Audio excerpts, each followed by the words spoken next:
The Archbishop of Canterbury got tongues wagging following his funeral sermon for Queen Elizabeth II, during which he appeared to take a jab at estranged royals Prince Harry and Meghan Markle. During the ceremony for Her Majesty on Monday, Justin Welby, the religious head of the Church of England, appeared to look directly at the royal-turned-Hollywood couple as he damned those who cling to power and privileges. Several royal watchers accused the Archbishop of throwing major shade at King Charles III's youngest son and his daughter-in-law. The religious head made the seemingly savage remark while praising the Queen for being one of the people of loving service who are rare in any walk of life. Leaders of loving service are still rarer, but in all cases, those who serve will be loved and remembered when those who cling to power and privileges are forgotten, said the Archbishop, who appeared in footage of the sermon to be staring at the section of Westminster Abbey where Harry and Meghan sat behind the new king.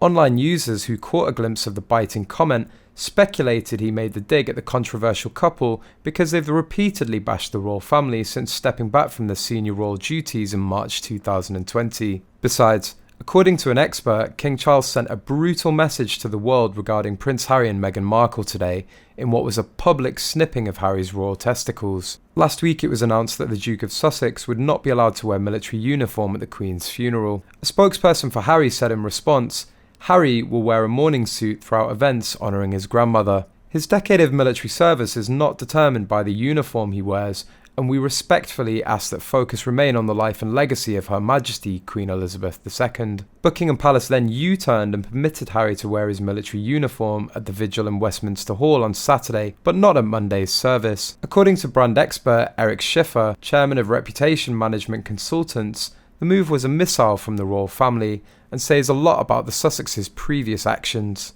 He told, "The King's ban on Harry's military uniform at Her Majesty's funeral was a missile from the royal family. It made clear Harry's stature and relationship with the royal family remain in the septic muck. The King sent a brutal message that the excruciating pain Harry and Meghan caused him and his mother would not be forgotten."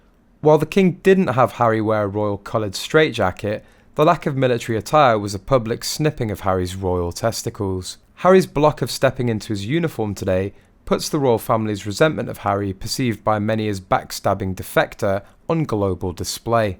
Meanwhile, during Fox's live reporting of Queen Elizabeth II's funeral, Piers Morgan slammed Prince Harry and Meghan Markle, saying the couple made the Queen's life so difficult for the last 2 years of her life. The uncensored comment came during a conversation with Sharon Osbourne, as the Queen's coffin was en route to Windsor, the late monarch's final resting place. Morgan speculated on air that Harry, the Duke of Sussex's decision to step away from his royal duties and move to California was an attack on Camilla Parker Bowles, who Harry still blames for the breakup of his parents' marriage. Later in the live programme, he compared Meghan to Wallis Simpson, the American woman who romanced King Edward VIII and was a factor in his abdication from the throne in 1936.